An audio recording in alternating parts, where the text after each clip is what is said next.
Many of you, back when you were a child, probably had a dream of something that you wanted to accomplish in life, a dream job that you wanted to aim for and ultimately become that person. Maybe it was a firefighter. Maybe you wanted to be a lawyer. Maybe you wanted to have your own business. Maybe you wanted to be an actor. I know for me, I always thought I was going to be a director or producer, making some Jerry Bruckheimer, Michael Bay type of movies. I was a big fan of those action flicks back in the day. The Rock, Armageddon, Gone in 60 Seconds. I was fascinated by the action sequences and just everything that was put on display in those movies. And I remember my brother also was big into film. And we used to carry around, and I'm dating myself, we used to carry around the big hunky camcorder on our shoulders and make these small little movies and edit them, and we had a blast doing it. And I thought that was the direction my life was supposed to go. Now, many of you might feel what I'm about to say, and when I tell you, my life did not go in that direction. And as I got older and I realized that the more I started getting into that industry, making movies and becoming a director felt more like a hobby than it did anything else. It didn't feel purposeful. It didn't feel like that was where I was supposed to take my life in that direction. And I know many of you probably went and started taking college classes for something and realized that it's not the direction that you ultimately want to go, because as you took maybe 1, 2, 3, hopefully only that many and didn't go any further of the classes that were going to aim you in the direction of a career choice that you always thought you wanted to be in, it didn't fulfill you. It didn't feel right. It wasn't what you thought it would be. And that can be highly, highly frustrating. Or there's different paths that you take where maybe you made some mistakes in your teenage years, or you didn't take school as seriously as you should. Our decisions and our thought process will ultimately lead us to the life that we are meant to have. The decisions we make can be very impactful on our future and the path that we take in life. And it can be beyond frustrating when we have a plan and it just does not work out, or the journey that we take to get toward that plan of something that we want to accomplish doesn't go the way we thought. I remember listening to Steve Harvey one time, and he said this so perfectly. Trying to figure out what your God-given gift is actually very simple. It's the thing you do best with the least amount of effort. And when I heard Steve Harvey say that, everything clicked, because it made total sense to me. Of course, my God-given gift should be the thing that I feel is the easiest thing in life for me to do, because it was a gift that I was given and it feels so natural when I use it. And ultimately in life, we are not happy when we are just going through the motions of a day, doing something that is outside what makes us happy. And you will notice that the happiest you are is when you are doing something for somebody else and serving others. So when I heard Steve Harvey say that, I started looking into my own life deep down and trying to say, Jason, what is the one thing? Like, what is that thing for you that makes you feel purposeful, that is easy, the thing you do best, that takes the least amount of effort? That thing when you sit down and you start researching and wanting to learn more about it, you get into a flow where time just seems to pass and you don't ever feel like you're working. It's something that you ultimately want to know more about. It's something that you ultimately want to do more of, and it never feels like work. Well, for me, I realized it was helping others. But what did that mean?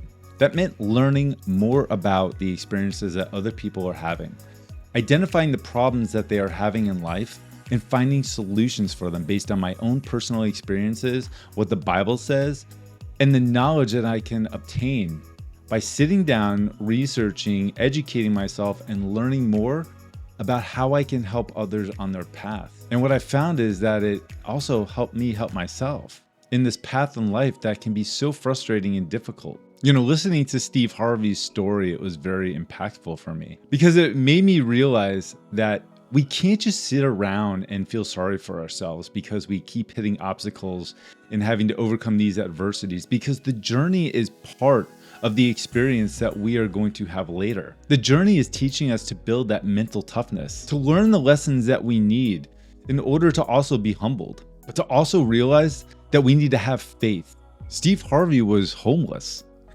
He lived in his car, I think, for it was like 2 or 3 years. He was constantly being tested with his faith with the idea that can he overcome his current situation to live out the dream of becoming the comedian and the entertainer that he knew he could be.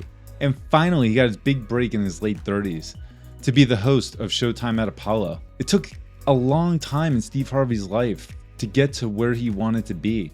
But when you hear him speak, you know that he respects and appreciates the journey that he had to get to that endpoint. Steve Harvey has a great quote where he says, God didn't bring you this far just to leave you. He says that your dream may feel delayed, but it's not denied. Proverbs 3:5-6 really nails this down, this whole idea of having faith in the process. And what it says is, trust in the Lord with all of your heart and lean not on your own understanding. In all your ways, submit to him, and he will make your path straight. Even when it doesn't make sense, even when we're trying to figure out why we have to have all these barriers and these troubles and these things that come along to test us, have faith in the process. Those tests only allow you to continue to develop and grow in a way where if you didn't have those tests, you would stay exactly the person that you currently are, and you would be not prepared for when the opportunity comes along to do something great.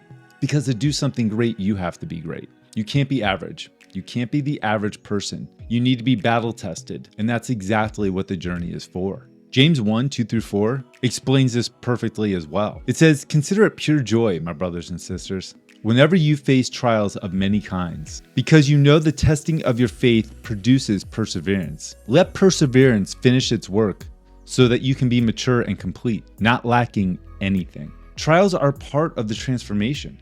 They're vital to the path that we have to take in order to be the person that we need to become. I always thought after the whole director and producer thing, and I knew that I wasn't going to take that path, that I would become an elementary teacher. I loved working with kids.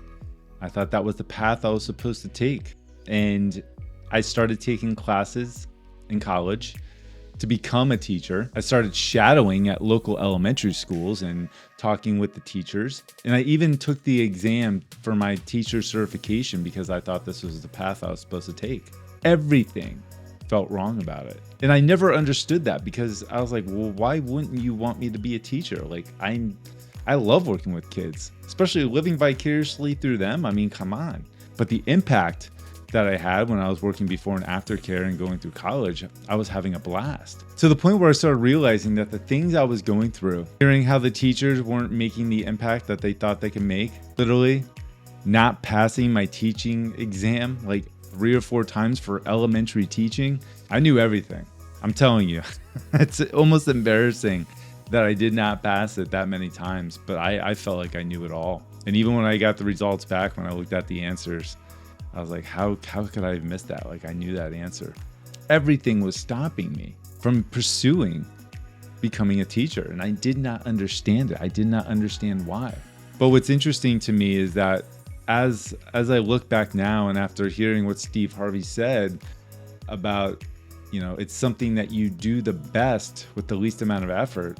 Well, something I do the best with the least amount of effort is ultimately just working with people. I feel like I'm very in tune with how people are feeling, and I can connect with them on a deep emotional level.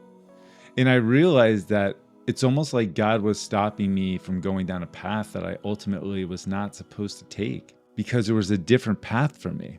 He was almost saving me from myself and the decisions that I thought I was supposed to make. And now that I found a different path and making these videos and working with people one-on-one, I can understand it now. I get it. We're not supposed to have all the answers, and we're not supposed to understand everything. I realize that now. We are supposed to have faith in the process and know that the things that happen are meant for a reason, that you will ultimately go down the path that you are meant to go down, and it will feel right when you get there. And you will be so thankful and have so much gratitude for the process, because the end is not about money. It's not about fame.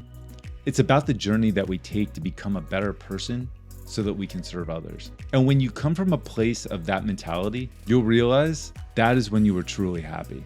That is when you find yourself. And that is when you truly feel abundant in this life. And I want that for you. So trust the process, have faith, enjoy the journey, and I'm so excited for the road that is going to lead you to what it is that you do best in life with the least amount of effort, and you can change other people's lives with it.